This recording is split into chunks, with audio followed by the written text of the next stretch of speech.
Hi folks, welcome to the Prepared Homestead. This is Travis. Thank you all for stopping by to watch. Well, it has been a busy week when it comes to the news. There's just been a lot of stuff going on, a lot of stuff happening.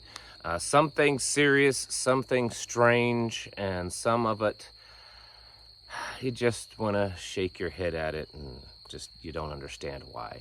Donald Trump is being indicted this coming Tuesday, they say.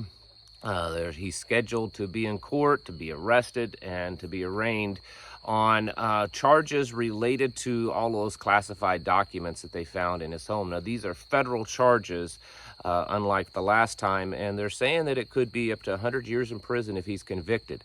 So it'll be interesting how that plays out. Trying to throw more stuff.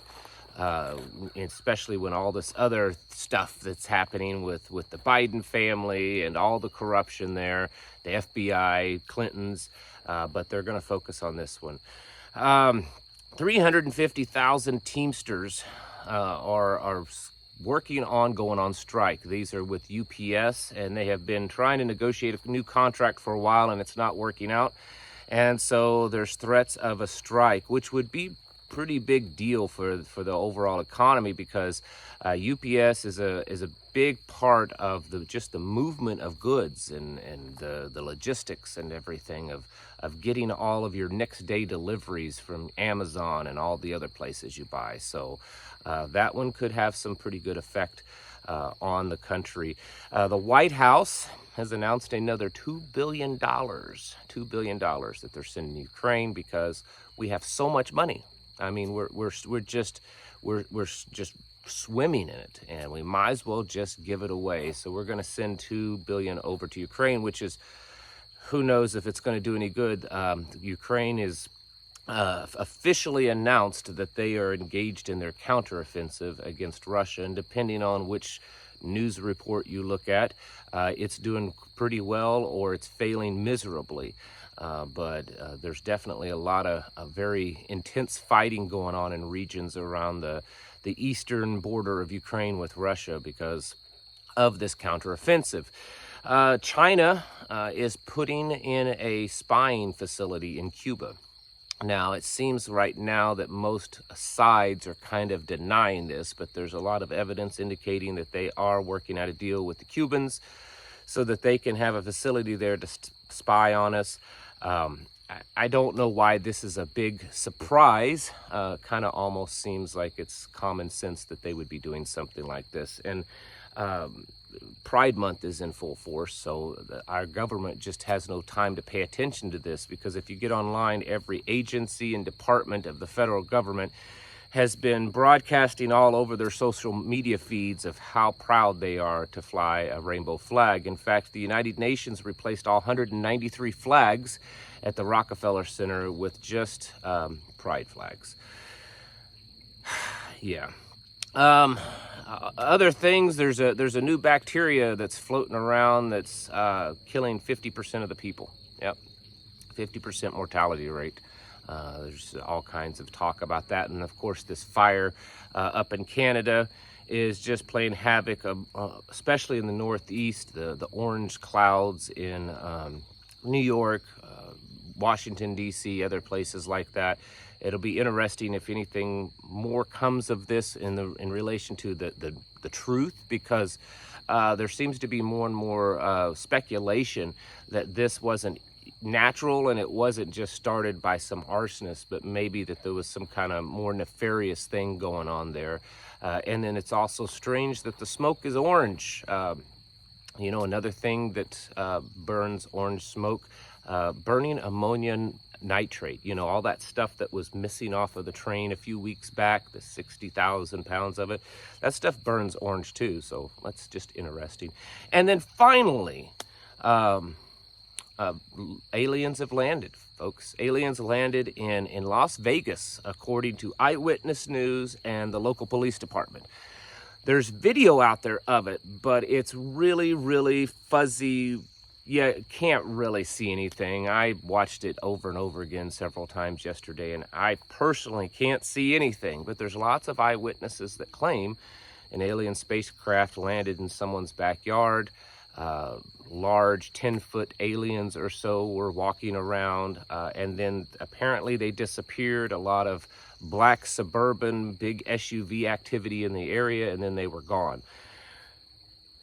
Does it mean anything? Well, there's been a whole lot of talk about aliens in the news lately, so maybe that's their new narrative, to have aliens come save us.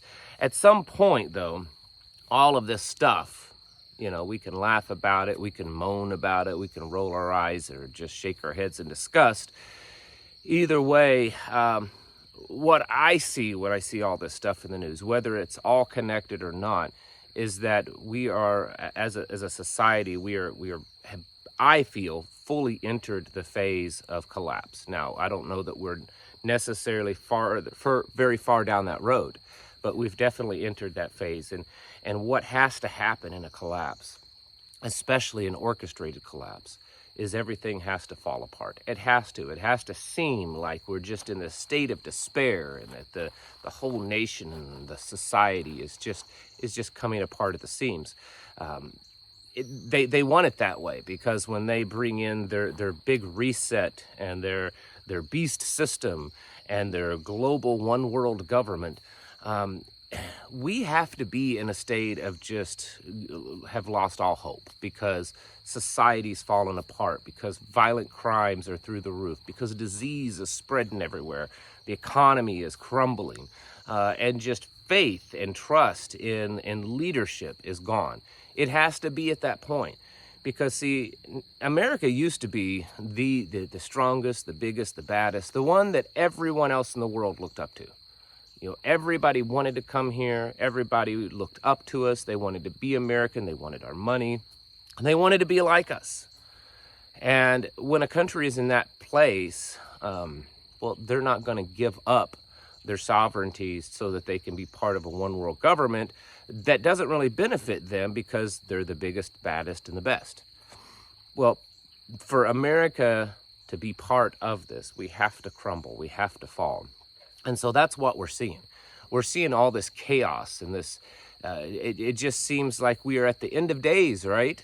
That every time you turn on your TV, there's always something catastrophic.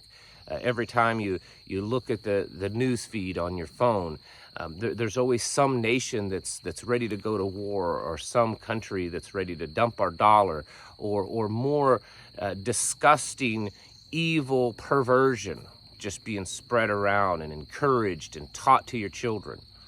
It has to be that way, at least for America to fall and to accept this globalist utopia that they're trying to build.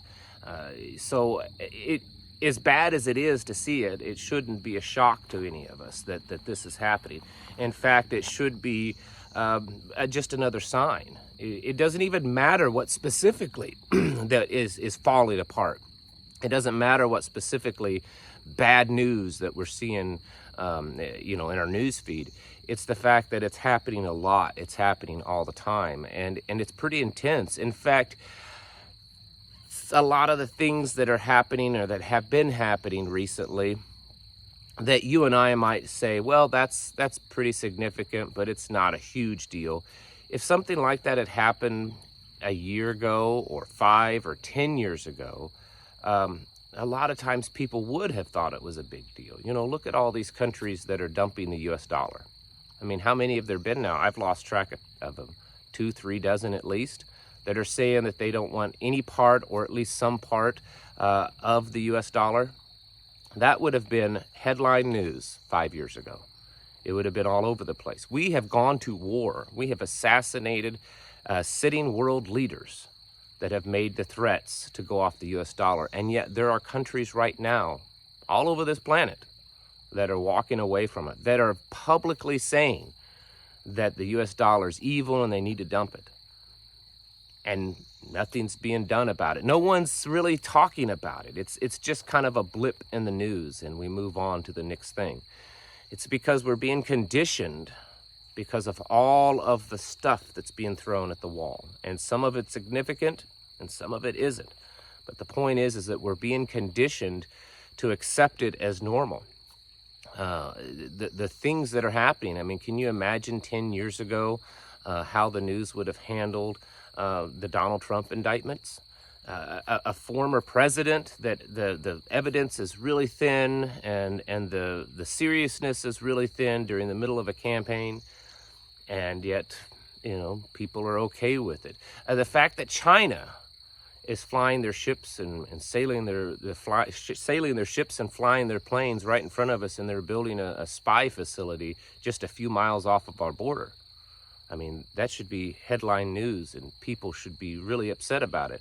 Or the fact that we've sent tens and tens of billions, hundreds of billions of dollars over to Ukraine for a war that we really have no business being part of. That would have been a very great concern for most Americans a few years ago. And it's not anymore, because we move on to the next thing. We get distracted. We're obsessed with the internet and pop culture and some new silly video. And that is done to distract us and to condition us so that when we hear all of these things in the news, they're not that big a deal. It's just move on to the next thing. Just move on. And that's being done so that the world will fall apart, so that our world, our nation, this country will fall apart, and people will, for the most part, do nothing about it. It has to fall apart. It has to get to that point that people are in desperation. And they want it to get to that point of desperation without too much backlash. And so they're hoping, I would say, that they can get everyone conditioned so that by the time the vast majority of Americans wake up and realize, wow, we have lost our country, it is in complete disrepair, it is falling apart around us, that it'll be too late to do anything. And at that point, the only thing to do is to take the hand that's given to us, which that handout will be from the United Nations, the World Economic Forum, these globalist leaders, China. That'll be the only handout that we take, because we'll be in complete collapse. It's happening. We're watching it. You can see all the signs.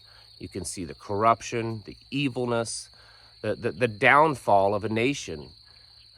And no one's really paying much attention. Well, it's being done for a purpose. Don't let you be part of that masses that aren't paying attention. These things are real regardless of whether your neighbors believe it, or your coworkers, or your friends, or your family. They may all be laughing at you. You're a crazy conspiracy theorist. This is ridiculous. I mean, it's just stuff that's happening. I mean, I could still go to Walmart and buy my stuff. I can still go to the movie theaters. We can still go on vacation. It must not be too bad, except they're not paying any attention to the fact of how much worse it has gotten over the last few years. And you and I, we have to be aware of that. And we have to continue our preparations, continue getting ourselves ready, pushing ourselves, forcing ourselves to become more self-sufficient, to be producers of the things that we need and not just consumers of it. Because if we're only consumers of the things that we need to survive, then we're beholden, we're slaves to that system. We need to be producing our own stuff so that we can stand alone.